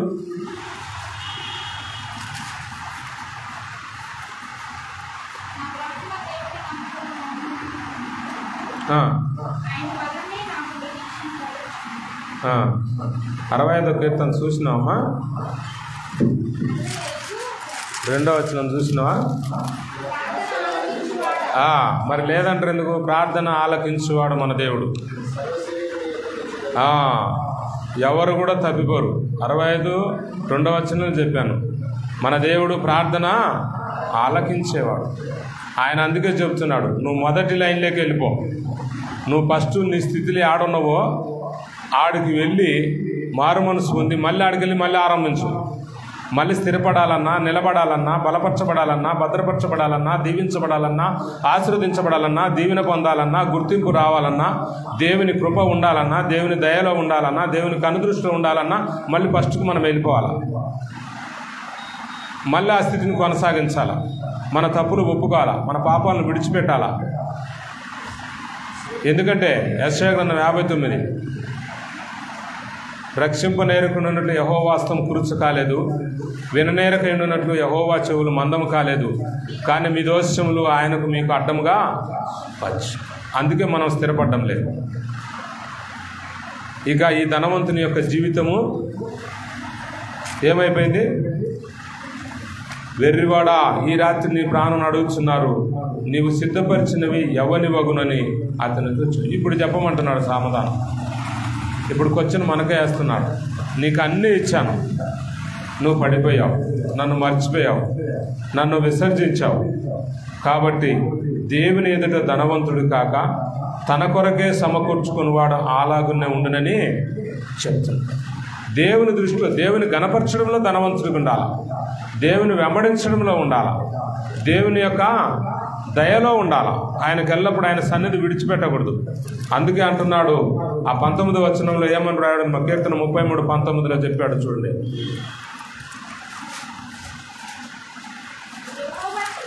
యెహోవా దృష్టి ఆయన యందు భయభక్తులు గలవారి యందు మీదను ఆయన కృప కొరకు కనిపెట్టి వారి మాదను ఉండును. ఆ విషయాలు ఉండాలి. 2 విషయాలు మనలో ఉండాలి. ప్రభువా, నన్ను స్థిరపరిచావు, నన్ను బలపరిచావు, ఎన్నికలేంటి నన్ను, యోగ్యతలేంటి నన్ను, పడిపోయిన స్థితిలోటి నన్ను. దావీదురాజు అన్నాడుగా, గొర్రెల దొడ్డిలో ఉన్నటువంటి నిన్ను మనుషులందరి మీద రాజుగా చేశాను. ఏమన్నాడమ్మా? మన స్థితి కూడా అంతే. గొర్రెల దొడ్డిలో గొర్రె కాపరిగా ఉన్నటువంటి గొర్రెల దొడ్డిలో కంపులో పండుకున్నటువంటి ఆయన తీసుకొచ్చి రాజును చేశాను. అందుకే దావీదురాజు అన్నాడు, నా ప్రాణమా యెహోవాను సన్నుతించుము, నా అంతరంగ సమస్తమైన పరిశుద్ధ నామమును సన్నుతించుము. ఆయన చేసిన ఉపకారములు దేన్ని మరొకరు. ధనవంతుడు మర్చిపోయి ప్రాణం పోగొట్టుకున్నాడు. అవి ఎవరి దినాలనో ఎవరేనివో. కానీ మనం ఏం చేయాలా? ఈ లోక ధనం కాకుండా దేవుని యొక్క ధననిధిలో మనం ఉండేటట్లుగా ఉండాలి. ఆ తర్వాత మనం చూస్తే ఇక్కడ రెహబాము విషయంలో ఇంకా ముగిస్తాను. రాజ్యం స్థిరపడ్డది, కుటుంబం స్థిరపరచాం. మన ఆలోచనలు 21 కీర్తనలు చెప్పినట్టుగా నీ ఆలోచనలు నేను సఫలపరుస్తాను, నీ ప్రార్థనలు నెరవేరుస్తాను, నిన్ను స్థిరపరుస్తాను, బలపరుస్తాను. కానీ నువ్వు కూడా నాకు స్థిరంగానే ఉండాలి. నన్ను ఆరాధించుట్లో, నన్ను వెంబడించుట్లో, నా సాక్షిగా ఉండడంలో. అప్పుడే అది నిలతము ఉంటుంది. అన్నాడు కదా, యెహోవా ఆలోచన నిరంతరము ఉంటుంది, సదాకాలం ఉంటుంది. యెహోవా ఆలోచన మన పట్ల సదాకాలం ఉంటే మన యొక్క స్థిరత్వం కూడా సదాకాలం ఉంటుంది. దేవుని యొక్క కృప, దయ ఈ విధంగా ఉంటుంది. ఇప్పుడు చూస్తే 2 విషయాలు దేవుడు మనకు చేశాడు, 2 దీవెనలు ఇచ్చాడు. ఒకటి మనం స్థిరపరిచాడు, బలపరిచాడు. మనం ఏం చేసాం? ఆయన విసర్జించాం. ఆయన తర్వాత మనం ఏం చేసాం? ఆయనకు ద్రోహము చేశాం. దీని ప్రతిఫలంగా ఏం చేశాడు ఆయన చూడండి. వారు యెహోవా ఎడల ద్రోహం చేసినందునే, ద్రోహం చేయకపోతే ఆయన మనల్ని కదిలేడు. మన జోలికి రాడు ఆయన. మనకు ఏ దుఃఖాన్ని రానేడు, ఏ ఆపద రానేడు, ఏ కీడు రానేడు, మన అంచు కూడా రానేడు. ఎందుకంటే ఆయన కంచె వేస్తాడు. అందుకోసమే మనం స్థిరపరిచి బలపరిచాడు. అయితే మనము ద్రోహము చేసినందున ఆయన యాక్షన్ లేకొచ్చాడు. ఇక లాభం లేదు. ఆయన అన్నాడు కదా, నీ దీపస్తంభాన్ని నేను నీ వద్ద నుండి ఏదైతే నేను స్థిరపరిచాను దాన్ని తీసేస్తాను, ఏదైతే నేను బలపరిచానో నీకు తీసేస్తాను, నీ గుర్తింపు కార్డులన్నీ రద్దుపరుస్తా. ఇచ్చినవాడు తీసుకోవడం పెద్ద గొప్ప సంగతి ఏం కాదు. ఇయ్యలేనోడు తీసుకెళ్ళాడు, కానీ ఇచ్చినోడు ఎమ్మడి తీసుకెళ్తాడు. ఎందుకంటే ఆయనకు ఆ శక్తి ఉంది, ఇయ్యగలిగిందంటే తీసుకుంటాడు. కాబట్టి మనం అదే రకంగా మనం ఆయన మనతో ఉండాలంటే మనం ఏం చేయాలా? ఆయనకు ద్రోహము చేయకూడదు. ఎప్పుడైతే ద్రోహము చేసినందున రాజైన రెహబాము యొక్క 5వ సంవత్సరమందు ఐగుప్తు రాజైన షీషాకు 1200 ఇక ఈ ఎమ్మడించింది యుద్ధం. అయితే అప్పుడు మన దేవుడు దయాళుడు. 105వ కీర్తనలో యెహోవా దయాళుడు. ఆ ప్రభు ఏం చేశాడంటే ఒక ప్రవక్తను పంపించాడు. 5వ వచనంలో ప్రవక్త షెమయా రెహబామునొద్దకును షీషాకునకును భయపడి యెరూషలేమునకు వచ్చి కూడి ఉన్న యూదావారి అధిపతుల యొద్దకును వచ్చి, మీరు నన్ను విసర్జించారు కనుక నేను మిమ్మల్ని షీషాకు చేతికి పడనిచ్చినాను. ఎందుకంటే మనం ఆలస్యం చేయం, మనకెందుకు ఈ కూడి వచ్చిందని. ఎందుకంటే మనం స్థిరపడ్డాం కదా, బలపడతాం. మన రాజైన హిజ్కియా కూడా 38 యెషయా గ్రంథంలో అదే ఉన్నాడు. మరణకరణ వ్యాధి వచ్చినప్పుడు ఆయన అనుకున్నాడు, నేను రాజును కదా, నాకు సింహాసనం ఉంది, రాజ్యం ఉంది, ధనం ఉంది, బంగారం ఉంది, నేను బాగుపడతానన్నాడు. కానీ అక్కడ గంట ఏమో మూసుకొచ్చింది. దేవుని దృష్టిలో పుస్తకంలో రాశాడు. చిన్న పుస్తకం ఉన్నలే పెంచాలి. దేవుని చేతులు ఏమున్నదంట? చిన్న పుస్తకం గుర్తుపెట్టుకోండి, ఎప్పుడైనా మర్చిపోయారు. చిన్న పుస్తకంలో అన్నీ రాయబడతాయి. మనం చిన్నోళ్ళ విషయాలన్నీ చిన్న పుస్తకంలో, పెద్దోళ్ళ విషయాలు పెద్ద పుస్తకంలో, ఏ స్థితిలో ఉన్న పుస్తకం మర్చిపోవద్దు. దేవుని చేతిలో టక రాయబడుతుంది పుస్తకంలో. అందుకే మీకు పుస్తకం గురించి ఇప్పుడు మన చేతిలో కూడా డాడీ తలా ఒక బుక్ ఇచ్చిండు. ఇప్పుడు మన చేతిలో డాడీ ఇచ్చిన బుక్ ఉంది కాబట్టి దాంట్లో రాసుకొని ఉండాలా. ఆయన చెప్పిన కదా, దేవుని చేతిలో ఆయన చాట ఉంది, ఒక పాత్ర ఉంది, భూమి ఆకాశ గదస్థలం ఉన్నాయి, చిన్న పుస్తకం ఉంది, రాజు హృదయం ఉంది. ఇవి మీకు కంఠస్థం వచ్చి ఉండాలా. ఇవన్నీ చిన్న పుస్తకం. అప్పుడు దేవుడు ఏం చేశాడంటే ఇక్కడ పుస్తకంలో రాయబడింది. ఏమన్నాడు? యెరూషలేమునకు వచ్చి కూడి ఉన్న యూదావారి అధిపతుల యొద్దకు వచ్చి మీరు నన్ను విసర్జించారు కాబట్టి మీకు ఈ స్థితి వచ్చింది. మీకు శత్రువులు తయారయ్యారు, మీకు రోగాలు వచ్చినాయి. మీరు ఒకవేళ నన్ను విసర్జించకపోతే మీ స్థితి అట్టనే ఉండేది. మీ వెతుని ఎవరిని తీసేయలేరు. మీకు చీకటి రాదు, మీకు ఎప్పుడు వెలిగే, మీ జీవితాలు ఎప్పుడు సంతోషమే, ఎప్పుడు నిత్యము. దేవుని రాజ్యంలో దేవుని కుటుంబంలో ఏముంటుందంట? చీకటి ఉండదు, దప్పిక ఉండదు, ఆకలి ఉండదు, యుగయుగములు వెలిగే, సంతోషమే. అప్పుడు ఏం జరిగిందంటే, ఎప్పుడైతే వారి తప్పులు సేవకుల ద్వారా హెచ్చరిస్తారో, ప్రార్థన బొమ్మ నీ రోగం బాగుపడుతుంది, తిరిగి నువ్వు మందిరానికి రామ్మా. మనం అంటాం, అయ్యా నాకు ఇంత పరిస్థితి, నువ్వు బాగా మందిరానికి వస్తున్నావు కదమ్మా, తిరిగి రామ్మా మందిరానికి, దేవుణ్ణి అడుగమ్మా, ప్రార్థన చేయించుకోమ్మా అని. అట్లనే ఆ రోజుల్లో వాళ్ళు చెప్తున్నారు, మీరు దేవుణ్ణి విసర్జించారు, ఎందుకు ఈ రాజ్యం ఇలాంటి పరిస్థితులు శత్రువులు వస్తున్నారంటే, అయ్యా నీకు ఈ రోగం వచ్చింది కాబట్టి నువ్వు ముందు బాగా దేవుణ్ణి ప్రార్థిస్తున్నావు, నీ అవసరం తీరిపోయింది, దేవుని మర్చిపోయావు, అందుకని నీకు కీడు సంభవించింది. తిరిగి నువ్వు దేవుని యొద్దకు రా, నువ్వు తెలుసుకో, నీ తప్పు తెలుసుకో, నీ పాపాలు ఒప్పుకో. ఎందుకంటే 1 యోహాను 1:9 అనేక సార్లు చెప్తుంటారు, ఆయన నమ్మదగిన వాడు నీతిమంతుడు కనుక నీ పాపం ఒప్పుకునేలా ఆయన నమ్మదగిన వాడు నీతిమంతుడు, నీ పాపం సంస్థ దుర్నీతి నుండి పవిత్రులుగా చేస్తాడు. ఇప్పుడు విసర్జించున్నారు కనుక నేను మిమ్మల్ని శీషాగు చేతిలో పడనిచ్చిన ఈ వ్యాధికి మిమ్మల్ని అప్పగించాను, మిమ్మల్ని విసర్జించాను కాబట్టి, మీరు నన్ను విసర్జించారు కాబట్టి, నన్ను మర్చిపోయారు కాబట్టి, నాకు ద్రోహం చేశారు కాబట్టి నేను కూడా మీకు ద్రోహం చేయాలని. ఏది విత్తుతో అదే పోయాల్సిందే. ఏది ఇస్తే జొన్నలు ఇస్తే జొన్నలే, సొద్దలు ఇస్తే సొద్దలే, సొద్దలు ఇస్తే జొన్నలు రావు, జొన్నలు ఇస్తే సొద్దలు రావు. ఏ పంటకు ఆ పంట, ఏ పని చేస్తే ఆ పని. ఆ తర్వాత అప్పుడు ఇశ్రాయేలు అధిపతులను రాజును తమ్మును తాము తగ్గించుకొని యెహోవా న్యాయస్థుడిని ఒప్పుకున్నారు. శ్రమలు వచ్చేసరికి, శత్రువులు వచ్చేసరికి, వ్యాధులు వచ్చేసరికి, పడిపోయిన స్థితిలోకి వచ్చారు, మొదటి స్థితిలోకి వచ్చేసరికి, దీపస్తంభం పోయేసరికి శాంతి లేక, నెమ్మది లేక, సమాధానం లేక, చుట్టూ శత్రువులు వచ్చినప్పుడు వీరి తప్పు ఎందుకు వచ్చిందని ఆలోచన చేస్తూ ఉంటే దేవుడు అన్నాడు, వెర్రివాడా, నిన్ను నేను స్థిరపరిచింది నేనే, నీ పంట సమృద్ధికి ఇచ్చింది నేనే, మంచి ఆరోగ్యం ఇచ్చింది నేనే, మంచి ఉద్యోగాన్ని ఇచ్చింది నేనే, మంచి కుటుంబాన్ని ఇచ్చింది నేనే, మంచి స్థిరపరిచింది నేనే, నీ 70 సంవత్సరాలు నీకు ఆయుష్ ఇచ్చింది నేనే. కానీ నువ్వేం చేశావు? నన్ను మర్చిపోయావు, నాకు ద్రోహం చేశావు, నన్ను ఆరాధించడం లేదు, నన్ను వెంబడించడం లేదు, నేను చేసిన మేలు 10 మందిల సంఘములో నువ్వు ప్రకటించడము లేదు, కాబట్టి నీకు ఈ స్థితిని తెచ్చాను.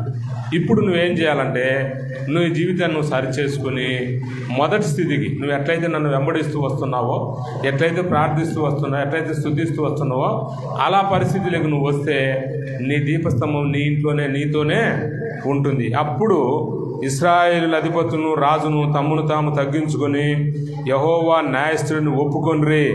వారు తమ్మును తాము తగ్గించుకున్నట యెహోవా చూసిన గనుక యెహోవా వాక్కు సేమాకు ప్రత్యక్షమై ఈలాగు సెలవిచ్చును. చూడు, దయాళుడైన దేవుడు క్షమించాడు. ఏమంటున్నాడు చూడండి, 7వ వచనం, వారు తమ్మును తాము తగ్గించుకుని గనక నేను వారిని నాశనము చేయను. ఇప్పుడు అదే మన మానవులైతే ఒకసారి కనుక వారికి విరుద్ధం వస్తే వారు ఏం చేస్తారు? నేను విడిచిపెట్టను, వాని అంతు చూస్తాను, వాడు మొత్తం నాశనమైనంత వరకు నేను వాడిని వదిలిపెట్టను. నాకు ద్రోహం చేశాడు, నా మీదకి తిరగమల్లాడు, నన్ను ఈ మాటలు అన్నాడు, నేను మర్చిపోను, నేను ఈ మాటను మర్చిపోను. అతను అంతరించేంత వరకు, అతని బాధ పెట్టేంత వరకు, అతన్ని కృంగజేసేంత వరకు, అతన్ని హత్య చేసేంత వరకు ఇది మానవ నైజం. కానీ దేవుని యొక్క ఆలోచన, దేవుని యొక్క దయ, దేవుని యొక్క కృప, దేవుని యొక్క ప్రేమ, ఏంటుందో తెలుసా? నేను వీరు తప్పు తెలుసుకున్నారు, తమను తాము తగ్గించుకున్నారు, నేను వీరి నాశనము చేయను. అదే మాట అన్నాడు, మొదటి మాట కలువరి శిలువలో. యేసు ప్రభు వారు మనందరి కోసం ఏమన్నాడు ఆయన? కొరడాలకు వీరు ఏమి చేయుచున్నారు, వీరు ఇంకా న్యాయస్థుడు, న్యాయాధిపతిని ఒప్పుకున్నారు. ఆ న్యాయాధిపతి, ఆ రాజ్యాధిపతి, ఆ సర్వలోకనాథుడు ఏమన్నాడు? క్షమించాడు. కాబట్టి మనం తిరిగి మన ప్రభువు మనల్ని క్షమించాలి, మనల్ని స్థిరంగా, బలంగా, భద్రంగా ఉండాలి అంటే, శాంతి సమాధానంతో ఉండాలంటే మనం ఏం చేయాలా? ఏ స్థితిలో మనం పడిపోయామో తెలుసుకొని మన ఆలోచనలు పక్కన పెట్టి దేవుని ఆలోచనలు, దేవుని వాక్యం ఎలా ఉందో యెహోవా ధర్మశాస్త్రాన్ని ఆనందిస్తూ, దివారాత్రులను దాన్ని ధ్యానిస్తూ, అందులో ఆనందిస్తూ నీటి యొడ్డు నాటబడి, ఏ విధంగా అయితే దేవుడు ఒక స్థిరత్వాన్ని ఇచ్చాడో, మనల్ని స్థిరపరిచాడో, బలపరిచాడో, అదే స్థితిలో కొనసాగుతూ దేవుని వెంబడిస్తూ ముందుకు సాగిపోదాం. దేవుడు ఎల్లప్పుడూ ఆయన కనుదృష్టి మన మీద ఉంటుంది. ఈ సమయం ఇచ్చిన అన్నకు వందనాలు చెల్లిస్తూ, ఓపిక విన్నందుకు కూడా మీకు వందనాలు వాక్యం ముగిస్తున్నాం. తీసుకో.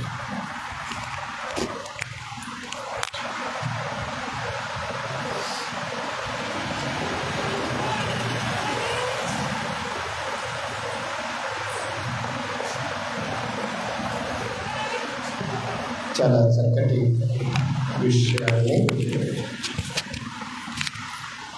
మన యొక్క గమనంలోనికి తీసుకొని వచ్చిన అన్నగారికి మనందరి తరపున ప్రత్యేకమైన వందనాలు చెల్లిస్తూ ఉన్నారు. మీరు విన్నారనుకుంటున్నారు. విన్నవాళ్ళు రాసుకోవాలి. రైట్. చాలా ప్రాముఖ్యమైనవి. ఇలా రాసుకుంటుంటే మనము అనేకమైన విషయాల్ని మనము నేర్చుకోవడానికి కొంచెము అవకాశం ఉంటుంది. దీన్ని అనుసరించి నేను ఒక ప్రాముఖ్యమైన విషయాన్ని స్వీట్ అండ్ షార్ట్గా చెప్తాను. మీరు మీ మనసులో ముద్ర వేసుకోవాలి. అనేక సార్లు చెబుతూ వస్తూ ఉంటాను, మానవుని యొక్క లేకపోతే మనిషి యొక్క గుణ లక్షణాల్లో ప్రప్రథమైంది ఏంటి? మర్చిపోవటం. అయితే దేవుని యొక్క లక్షణాల్లో ప్రప్రథమైంది ఏంటి? నువ్వు ఏదైతే మర్చిపోయావో దాన్ని గుర్తు చేయటం. ఈరోజు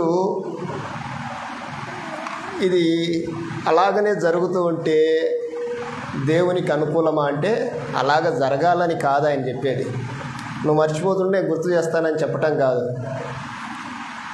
ఒకసారి మర్చిపోయావు, అలా కాదని చెప్పాము. మరొకసారి మర్చిపోయావు, మరలా చెప్పాడు, అలా కాదన్నాడు. మళ్ళా మర్చిపోయావు, మరలా చెప్తున్నాడు. ఇలాగ మర్చిపోతూ ఉంటే ఆయన అలానే చూస్తాడా అంటే అలా చూడడు. నువ్వు మర్చిపోయిన దానికి గుర్తు చేస్తాడు. రెహబాముకు ఏ విధంగా గుర్తు చేశాడో కదా, ఎలా గుర్తు చేశాడు? ఆయనకి షీషాను చేతికి ఆయనను అప్పగించబోయే సమయానికి వాళ్ళకు అప్పుడు గుర్తొచ్చింది ఎందుకు ఇది జరిగింది అని.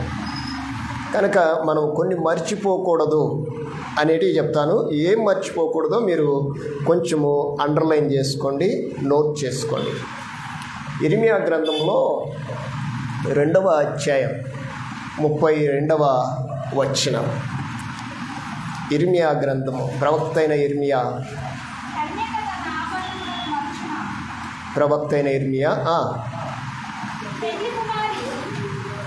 కన్యక తన ఆభరణమును మర్చున, పెండ్లి కుమారి తన వడ్డానమును మర్చున, నా ప్రజలు లెక్కలేనన్ని దినములు ఏమైపోయారంట? ఎన్ని దినాలు చెప్పండి? సరే, ఎవరు వాళ్ళు? ఏ ప్రజలు? మీరు అక్కడ చాలా జాగ్రత్తగా చదవాలి. ఏ ప్రజలు? నా ప్రజలు అని చెప్పాడు. అంటే ఆయన ప్రజలు ఆయనను ఎన్నిసార్లు మర్చారట? లెక్క లేదంట. లెక్కలేనన్ని దినములు ఆయన మర్చిపోయినా ఆయన ఏం చేస్తున్నాడు అంటే గుర్తు చేస్తూనే వస్తున్నాడు. స్టిల్ ఇప్పటికీ కూడా ఆయన ఏం చేస్తున్నాడంటే గుర్తు చేస్తున్నాడు. ఏం గుర్తు చేస్తున్నాడో తెలిసిన, ఇక మర్చిపోవకండి అని చెప్తున్నాడు. మీ మెమొరీలో కొన్ని ఫీడ్ చేయండి, లేకుంటే వాటిని ఏం చేయాలి, డిలీట్ కాకుండా వాటిని ఫీడ్ చేయండి, ఇన్స్టాల్ చేయండి. నీకై నువ్వు డిలీట్ చేస్తే డిలీట్ కావాలి, వాటంతట అవి డిలీట్ కాకుండా చూసుకోండి అన్నట్లుగా ఆయన చెప్తున్నాడు. మర్చిపోయారట. ఎన్ని దినాలు మర్చిపోయారు? లెక్కలేనన్ని దినాలు మర్చిపోయారు. అయితే మనం ఏం చేద్దాం? మర్చిపోదామా? గుర్తుపెట్టుకుందాం. ఏమేమి మర్చిపోకూడదో నేను చెప్తాను. హోషేయ గ్రంథము 8వ అధ్యాయం 14వ వచనంలో మొట్టమొదటిది ఏమి మర్చిపోకూడదో ముందు మొదటి మాట. హోషేయ గ్రంథము 8వ అధ్యాయం 14వ వచనం.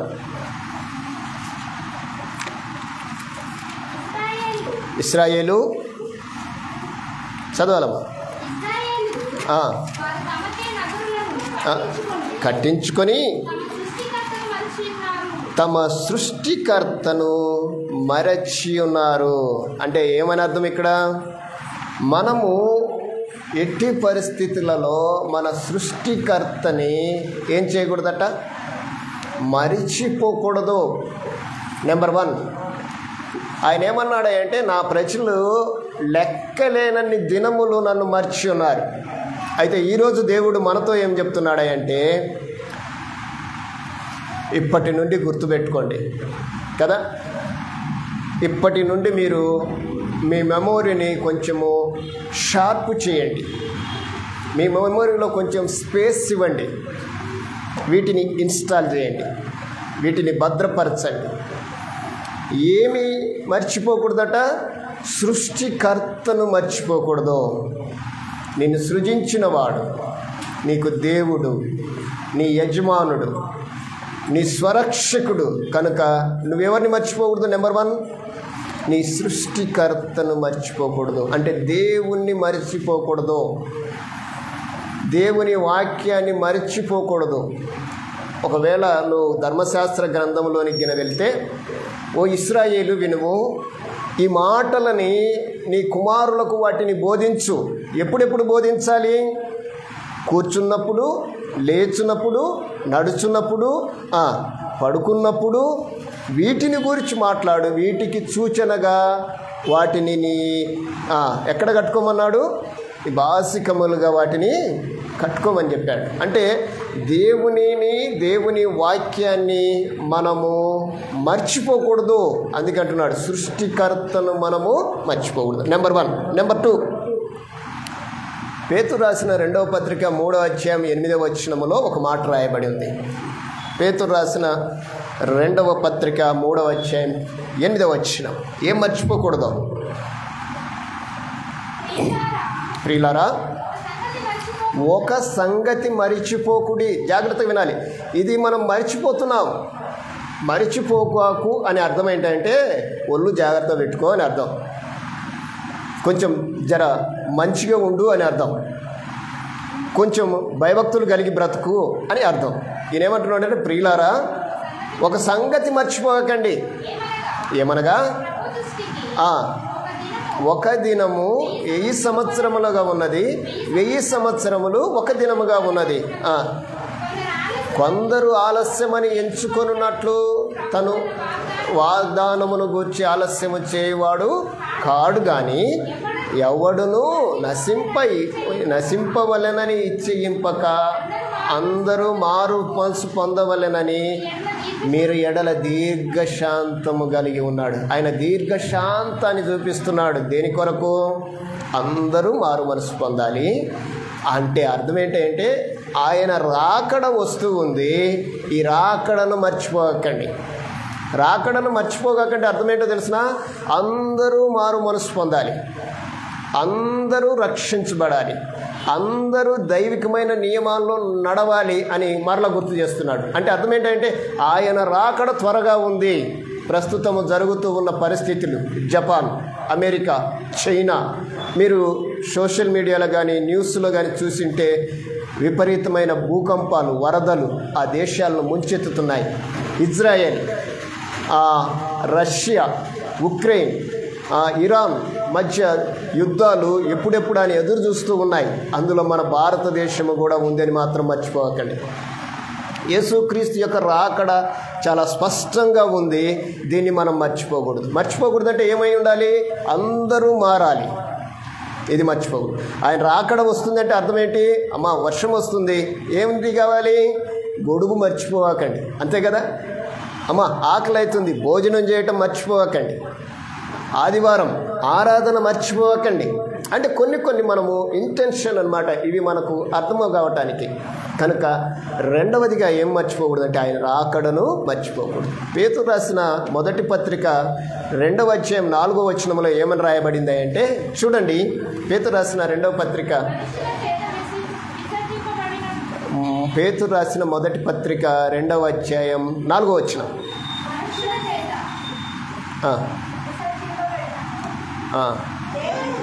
తిమోతి క్షమించండి సారీ తిమోతి మొదటి పత్రిక 2వ అధ్యాయం. దయతో క్షమించండి. మొదటి పత్రిక 2వ అధ్యాయం 4వ వచనం. ఆయన, బాగా చదవాలి, ఆయన మనుష్యులందరూ రక్షణ పొందవలెనని సత్యమును గూర్చిన అనుభవ జ్ఞానము కలువారై ఉండవలనని కోరుచున్నాడు. నిశ్చయము ఆయన నిశ్చయించాడు, అంటే దాన్ని ముద్రించాడు. ఆయన నిశ్చయం ఏంటంటే అందరూ రక్షణ పొందాలి. ఎందుకు? ఆయన రాకడ త్వరగా ఉంది.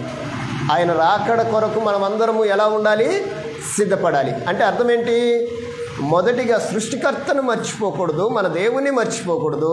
రెండవదిగా ఆయన రాకడను మర్చిపోకూడదు. దినదినము నీకు గుర్తొస్తుండాలి, అయ్యో ఆయన రాకడ వస్తుంది, ఇంకా నేనేం సిద్ధపడాలి? యేసుక్రీస్తుని ఎదుర్కోవటానికి, లేకుంటే దేవుణ్ణి, లేకుంటే పెళ్లి కుమారుని ఎదుర్కోవటానికి 10 మంది బయలుదేరితే ఎలా వెళ్ళారు? సిద్ధపడి వెళ్ళారు, ఏం మర్చిపోలేదు. కానీ కొందరు మర్చిపోయారు. మర్చిపోయిన వారి యొక్క స్థితి ఏంటి? సిద్ధపడిన వారి యొక్క పరిస్థితి ఏంటి? అంటే నువ్వు అర్థం ఏంటంటే ఆయన రాకడ కొరకు నువ్వు సిద్ధపడి ఉండాలి. ఏది మర్చిపోకూడదు, అన్నీ రెడీగా ఉండాలి. మొదటిది సృష్టికర్తను మర్చిపోకూడదు. రెండవది ఏంటంట? ఆయన రాకడను మర్చిపోకూడదు. ఇక మూడవది ఫిలిప్పీలకు రాసిన పత్రిక 3వ అధ్యాయం 13వ వచనం. ఫిలిప్పీలకు రాసిన పత్రిక 3వ అధ్యాయం 13వ వచనం. ఏం మర్చిపోకూడదు అని నేను చెప్తాను.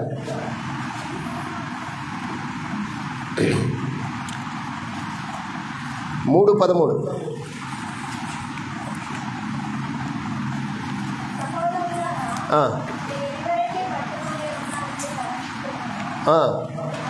అయితే ఒకటి చేయుచున్నాను,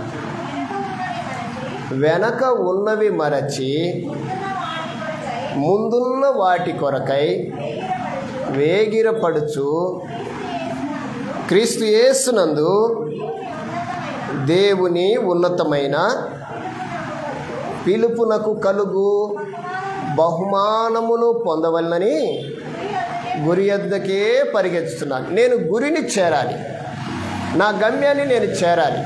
యేసు ప్రభు నా కొరకు ఏదైతే సిద్ధపరుస్తానని చెప్పాడో దాన్ని నేను పొందుకోవాలి. లేదా పరలోక రాజ్యంలో నేను స్థానం పొందుకోవాలంటే నేనేం చేయాలో తెలిసిన? వెనకున్నవి ఏం చేయాలంటమ్మా చెప్పండి? వెనకున్నవి మరచాలి. అంటే మన పూర్వపు స్థితిని, మన పాప పరిస్థితులను, వాటిని ఏం చేయాలంటే మనం మర్చిపోవాలి. వాటిని మరచి ముందున్న వాటి కొరకై, ముందు ఏముందో ఆయన కొరకు మనము గమ్యాన్ని చేరాలి, ఆ గురి చేరాలి. ఆ గురి చేరటానికి ఏది అవసరమో దాన్ని మనం అనుసరించి నడవాలి. నేను ఆ పరుగులో నేనున్నాను అని అనుకోవాలంటే నువ్వేమయ్యాలంటే, అయ్యో నేను చేయలేనే, ఒకప్పుడు నాకు జరగలేదే, ఎన్నిసార్లు చేసినా కాలేదే అనే ఆ వెనకై మర్చిపోకూడదు. రేపనేది నీ కొరకు దేవుడు సిద్ధపరిచాడు. ఆయన నిన్ను ఎక్కడ ఉంచాలో అక్కడ ఉంచడానికి ఆయన ఇష్టపడుతున్నాడు. కనుక నువ్వేం చేయాలంటే వెనకై మర్చిపోవాలి, ముందేముందో ఆయన దగ్గరికి వెళ్ళి నువ్వు కనుక్కోవాలి. అంటే వెనకటిది ఫాస్ట్ ఈజ్ ఫాస్ట్ అంటాం, నీకు తెలుసు కదా. అంటే అర్థం ఏంటి? అసలు మన గుణం ఏంటంటే అప్పుడే ఇంటే బాగుండు అనుకుంటాం, అప్పుడు కాకూడదని దేవుని కోరిక. ఏదో ముందు దాచిపెట్టాడు, అంతే కదా. గత వారం చెప్పాను, రాజుకు అల్లుడు కావాలనేది దావీదు కోరిక, కానీ దేవుని కోరిక ఏంటి? ఆయన్నే రాజు చేయాలని దేవుని కోరిక. దావీదు మనసు ఎలాంటిదంటే రాజుకు అల్లుడైతే చాలనుకున్నాడు, కానీ దేవుడు అలా అనుకోలేరు. దావీదును చూసి ఆయన గొర్రెలు కాస్తూ ఉంటే ఆయన తీసుకొని వచ్చి ఆయన మనసులో ఏముందంటే ఈయన రాజు కల్లుడు కావాలని ఈయన అనుకుంటున్నాడు, కానీ ఈయన గురించి నేను అలా అనుకోలేదని చెప్పి ఆ రాజ్యానికి రాజుగా చేశాడు దేవుడు. అది దేవుని మనస్సు.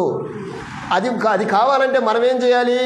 మనము ఆయన కోరుకున్నట్లుగా ఆయన గురి చేరాలంటే, ఆయన దరి చేరాలంటే వెనకున్నది మరవాలి. ఎన్నయ్యాయమ్మా? 3 అయిపోయాయి. ఏంటది? సృష్టికర్తను అనగా దేవుణ్ణి, వాక్యాన్ని మర్చిపోకూడదు. రెండవది రాకడను మర్చిపోకూడదు. రాకడను మర్చిపోకూడదు అంటే ఎలా ఉండాలి? ఐఆమ్ రెడీ అనేటట్టుగా ఉండాలి. అమ్మ ట్రైన్ వచ్చింది అంటే అర్థం ఏంటి? నేను రెడీగా ఉన్నానండి అనాలి. యేసుప్రభు వస్తున్నాడు, ఎస్ రానియండి అనాలి. నేను రాకడను కొరకు నేను సిద్ధపడి ఉండాలి అంటే రాకడను కూడా మర్చిపో. ఈరోజు చాలామంది ఆయన ఆలస్యం చేస్తున్నారులేండి అని అలాగ మంపుతూ ఉన్నారు. అనుకోని గడియలో దొంగ ఎప్పుడు వస్తాడో, ఎవరికి తెలియని గడియలో ఆయన వస్తాడు.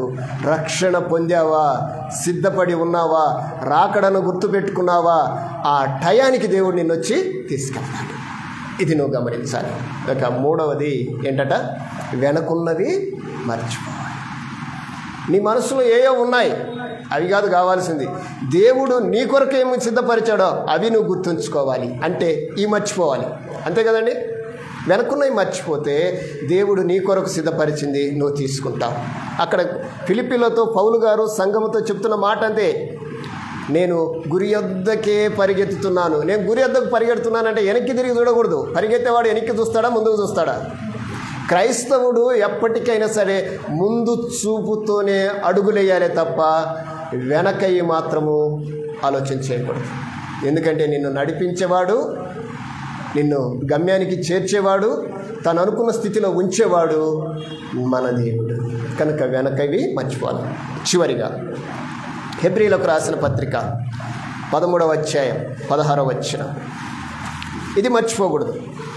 ప్రియులారా, ఈ విషయాలు మీరు గుర్తుపెట్టుకోవాలి. ఏవి మర్చిపోకూడదో నేను చెప్తున్నాను.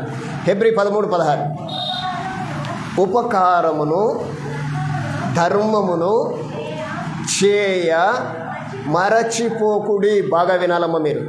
ఏం మర్చిపోకూడదంట?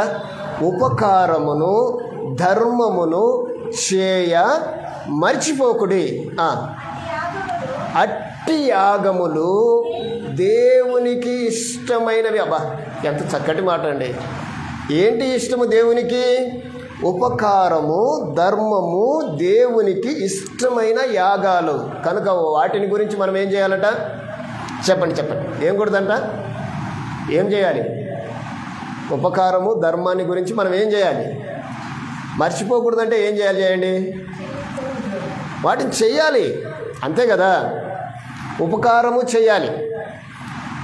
కీర్తనకారుడు చెప్పాడు, ఆయన చేసిన ఉపకారములలో దేనిని మర్చిపోకూడదు. అంటే దేవుడు ఏం చేస్తున్నాడు? గుర్తు చేస్తున్నాడు. ఉపకారము మర్చిపోకండి.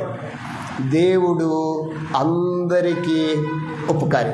145:5 వచనం.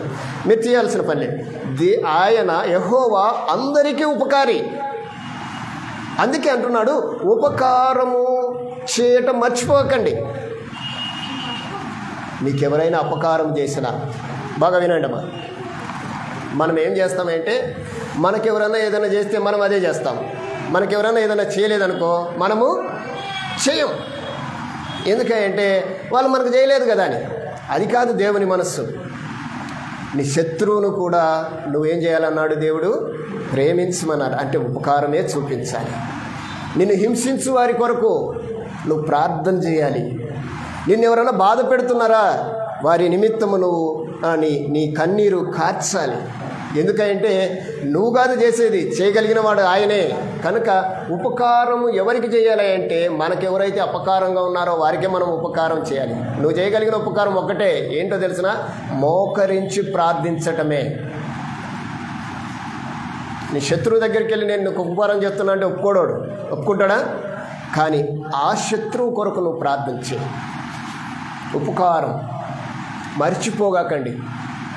ఉపకారము చేయకూడదు. ఉపకారము చేయటము మర్చిపోకూడదు. ఉపకారము మర్చిపోకూడదు. అలాగనే ఉపకారమును ధర్మము. ఏంటి ధర్మము? ధర్మం ఏంటి?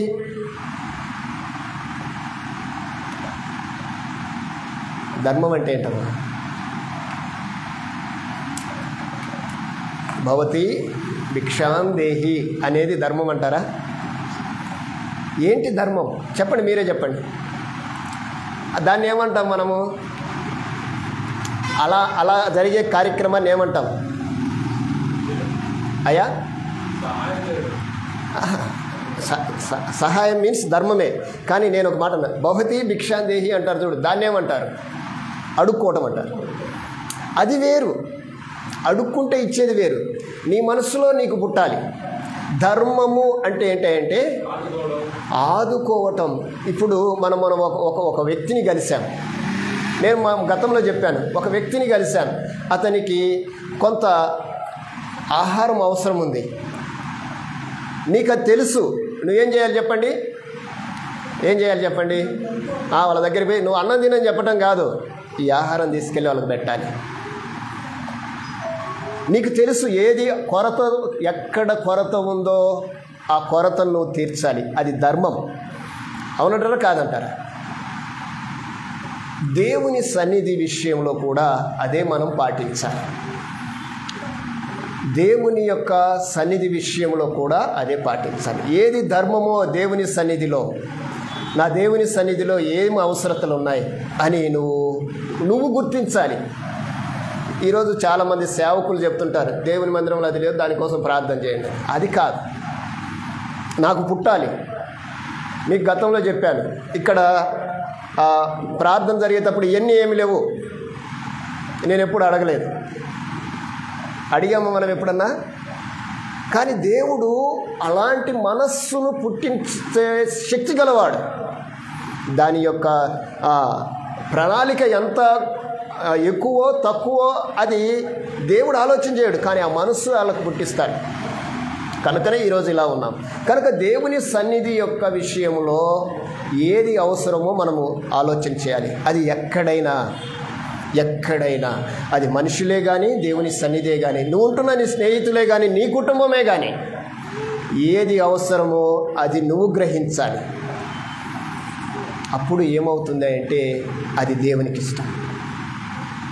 అది దేవునికి ఇష్టం. అదే అంటున్నాడు, ఉపకారము ధర్మము చేయ మరిచిపోకుడి ఇట్టి యాగములు. ఉపకారము ధర్మం అనేది యాగమట. యాగం అంటే తెలుసుగా, అంత ఈజీగా సక్సెస్ అయ్యేది కాదు. దానికోసం ఎంతో ప్రయత్నం చేయాలి. మేము దీన్ని తేవడానికి ఎంతో ప్రయత్నం చేశాం. మామూలు విషయం కాదు. ఆయన తయారు చేశాడు, ఆయన అనుకున్నట్టుగా చేశాడు. కానీ ఇది మాకు ఇలా కాదన్నా, ఇంకొంచెం బాగుండాలన్నాం. దానికి మళ్ళీ 2 వారాలు ఆగాం. అంటే ఒకటి సిద్ధం చేయటానికి, ఒకటి తయారవటానికి అంత ఈజీగా కాదు. దేవుని యొక్క పని విషయంలో దేవుడు కోరుకున్నట్లుగా అది ఉంటే అది దేవునికి మహిమ, మనకు ఆనందం అండి.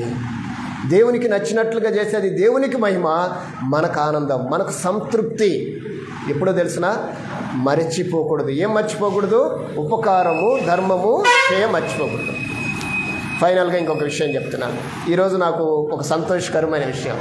వదినమ్మ వస్తా బియ్యం తీసుకొచ్చింది. వదినమ్మేనా? మీరు చూసారు ఎక్కడన్నా? మీకు బియ్యం కనపడుతున్నాయి మీ ముందు ఎక్కడన్నా? ఎందుకు కనపడుతున్నాయి అసలు నాకు అర్థం కాలే. నేను చెప్పానా? మనమేమన్నా అనుకున్నామా కూర్చొని? మీరేమన్నా అనుకున్నారా? మరి ఆమె ఎందుకు తెచ్చింది చెప్పండి, మీరే చెప్పండి. ఎందుకు తెచ్చింది? అన్నోళ్ళ ఇంట్లో బియ్యం ఎక్కువ ఉన్నాయి కాబట్టి తెచ్చింది అనుకుంటున్నాను. అవునా? దేవుని పిల్లల యొక్క ఒక స్థితి ఏంటంటే ప్రతి స్త్రీ, ప్రతి గృహిణి, ఇది ఇప్పటి నుంచి వచ్చినది కాదమ్మా, ఇప్పటి నుంచి వచ్చింది కాదు ఇది. ఆ రోజు క్రైస్తవ మిషనరీలు వచ్చినప్పుడు క్రైస్తవులకు నేర్పించిన ఒక ఉన్నతమైన క్రియ అది. మిషనరీలు నేర్పించారు. అప్పట్లో మిషనరీలకు అప్పట్లో అన్నం లేని పరిస్థితిలో మిషనరీలు పెట్టారు. అన్నము తీసుకొని వారు సమృద్ధిగా ఉన్నప్పుడు మిషనరీలు నేర్పించారు. ఏమనే తెలిసిన, మీ మందిరంలో ఆహారం ఉండున్నట్లు ఏం చేయమన్నాడు? ఏం తెమ్మన్నాడు బైబిల్లో? మలాకి 3:16 ఏం చెప్పాడమ్మా? మీ మందిరంలో ఆహారం ఉండున్నట్లు ఏం తేవాలి? ఏం తేవాలి? మీరు చదివితే బాగుంటుందేమో. మలాకి 3:16 అనుకుంటాను. 3:16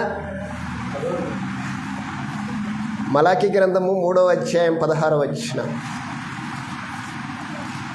మర్చిపోకూడదు అనమాట. కొన్ని మనం మర్చిపోతున్నాం. ఏం కాదులే అనుకుంటున్నాం, అంతే కదన్నా, మర్చిపోతున్నాం. ఇప్పుడు ఆదాము అవ్వలకి దేవుడు ఏం చెప్పాడంటే ఇవన్నీ తినండి, తినగాకన్నాడు. వాళ్ళు ఏం చేశారు? మర్చిపోయారు. ఏంటమ్మా 3:16లో?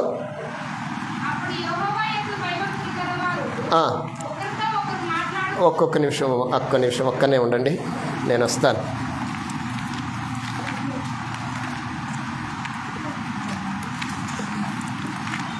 ఆ 3:16 కాదు, క్షమించండి అన్న. 3వ అధ్యాయం అన్నా, ఏనా 3:10 రైట్. 3:10 నా మందిరంలో ఏముండాలంటమ్మా? మందిరంలో ఏముండాలి? మందిరంలో ఆహారం ఉంటే ఎవరు తింటారు చెప్పండి? మందిరంలో ఆహారం ఉంటే ఎవరు తింటారు? మీరు త్వరగా చెప్పాలి. నా షార్ట్ అండ్ స్వీట్ అన్నాను. నా మందిరంలో ఆహారం ఉండాలి. ఎవరు తింటారు? దేవుని పిల్లలే కదా తినేది. ఇది కొంచెం నోట్ దిస్ పాయింట్. నా మందిరంలో ఆహారం ఉంటున్నట్లు అమ్మా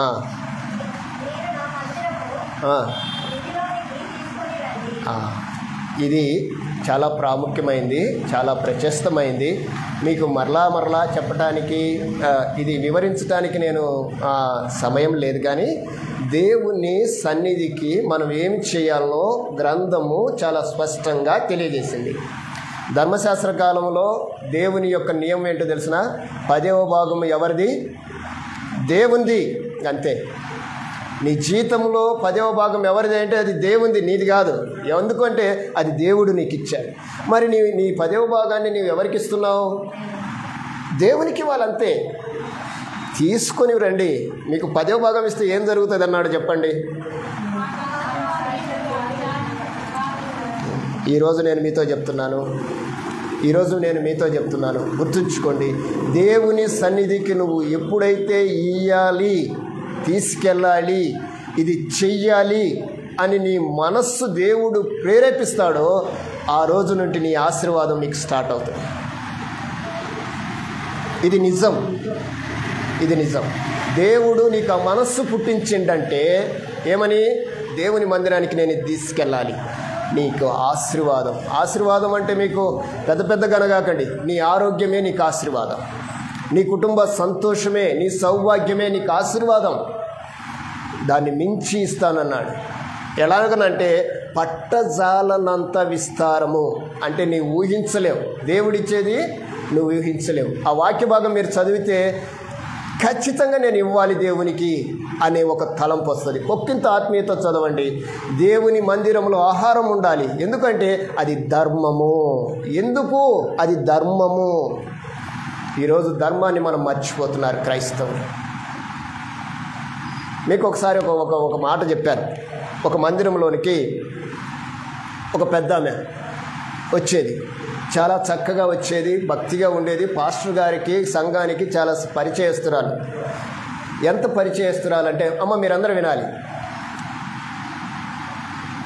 ఆమెకు పింఛను, ఆమె జీతం వచ్చేసి దాదాపుగా ₹1,00,000 జీతం ఆమెది. సంఘానికి చాలా చక్కగా వచ్చేది, సహకరించేది, ఆదివారం చందా వేసేది, వెళ్ళేది. ఆమెకు ఉద్యోగ పదవి విరమణ వచ్చింది. దాదాపుగా 50 లక్షలు 60 లక్షలు ఆ పింఛన్కు రిటైర్డ్ అమౌంట్ వస్తుంది. పలాని డేటున పాస్టర్ గారు పలాని డేటున రిటైర్మెంట్ ఉంది, దానికోసం మీరు ప్రార్థన చేయండి అని పాస్టర్ గారికి చెప్పింది. సరే, పాస్టర్ గారికి చెప్తుందనే పాస్టర్ గారు సంఘం అంతా ప్రార్థన చేస్తున్నారు. దేనికోసము? ఆ రిటైర్డ్ ఫంక్షన్ కోసం. అయిపోయింది, రిటైర్డ్ ఫంక్షన్ అయిపోయింది.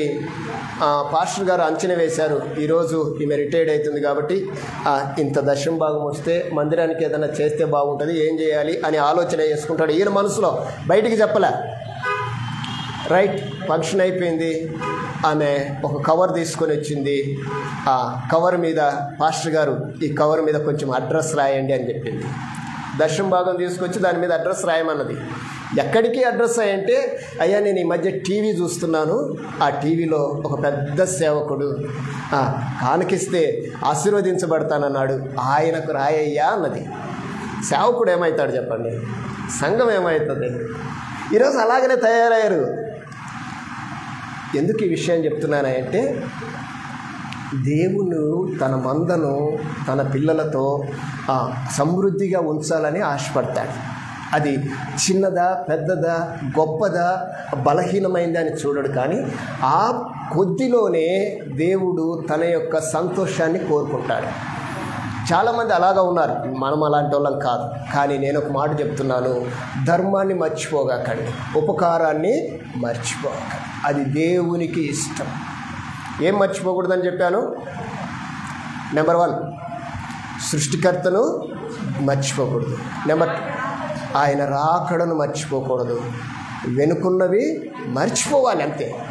వెనుకున్నవి మర్చిపోవాలి, ముందున్నవే గుర్తుపెట్టుకోవాలి. తర్వాత ఉపకారము, ధర్మము చేయటము మర్చిపో. ఒకవేళ మర్చిపోతే వాటిని చేద్దాం.